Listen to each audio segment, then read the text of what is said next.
there is something very innate in ourselves, which I call the intelligence, the biointelligence in action. And it's really about understanding that from a very, very early stage of our development, from the moment we're being created to the moment we're being born, to the moment we are standing upright, we're truly having a very innate faculty, an innate capability of adapting and adjusting and growing by default. We need a certain environment, we need certain help and support to grow and to be nourished and to develop. But by default, there is something happening in our brain, in our destiny, that is shaping us to stand upright. And no one, I don't believe, tell me if I'm wrong, has been given a manual as a baby to know how to stand, to know how to walk. We've all found a very innate faculty in us because of survival to look for our mama, to look for our daddy, to look for food, to smell, to taste, to ask for it. That's why babies cry. They ask, is there a way of making you understand I need something? Am I either warm or cold or hungry or not well or whatever it is? And then basically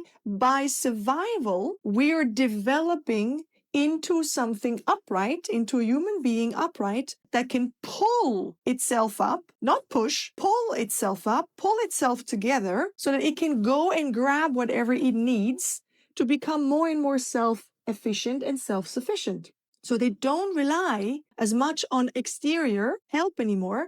They rely more and more on internal development and internal hearing and understanding and observation of what they need and how they can get it. Now, with your legs crossed and your hands on the floor, I want you to find a place where you can ground your hands and find that push-pull where your body responds. And then you release it. And you allow the body to expand. And you release it. There you go. That's the energy, male and female. So press out. Now, I need you to just lift the leg and lower the leg. Just do that. Lift the leg, lower the leg. And without any effort, being in tune with gravity, being in tune with the heaviness, because gravity is creating us a body of density. If you carry the weight and you expand that weight, your leg will lift very naturally. You're not doing anything. You're not using muscles. You're using power. Joseph talks a lot about the belly and the stomach. We want to make sure that our hand is linked to our organs. Again, use your hand. And again, you're very heavy in those legs and you're reaching those legs away. And if it's not gravity, if we cannot connect to gravity, we will connect to the spring and to the element metal. Because metal is sharper, denser, and heavier than the subtlety and the sensation of earth. But they're linked. There is what I call the trinity of state for movement. This is how you take someone out of their limbic brain, or how you muscle people with their limbic brain so that it is serving them. It is not pulling them down, but it's actually lifting them up. And there are 3 elements that help people come out of any situation mentally, emotionally, and physically. And it's through the posture, the physiology they are having, so the way they stand, the way they're aligned, the way they move. That's the first element. Change their posture, change their outcome. The second one is the intention, the focus. So whatever your intention is, whatever your focus is, that's where the energy will go, and make it something that serves you. Think of things, focus on things that are going to help you, not that are going to make it worse. There is where you have a choice. You have a choice to stand a certain way. You have a choice to think a certain way.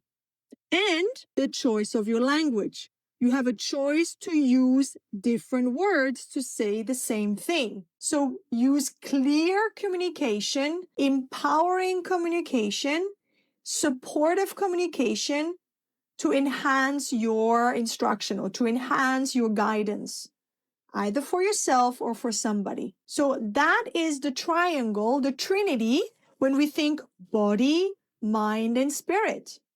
The body, the mind, and the spirit, because in every word there is an intention. Every word has a meaning. There is a spiritual frequency, there's a spiritual resonance, vibrancy in the words.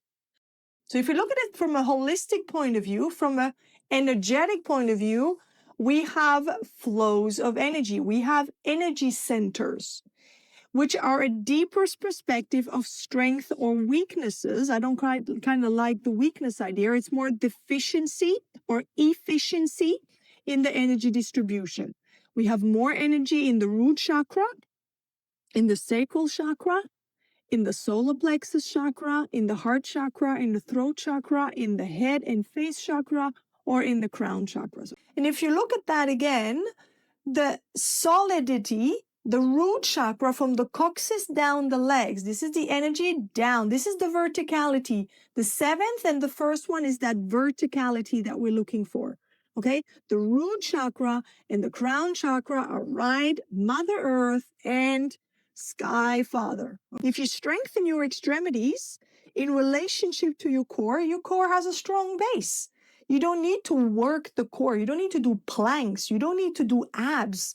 You don't need to pull up your pelvic floor to have a strong core. You need to expand your arms and you need to be grounded in your legs and your core will switch on. So your core is a 24/7 action every time you stand, every time you sit, every time you sleep.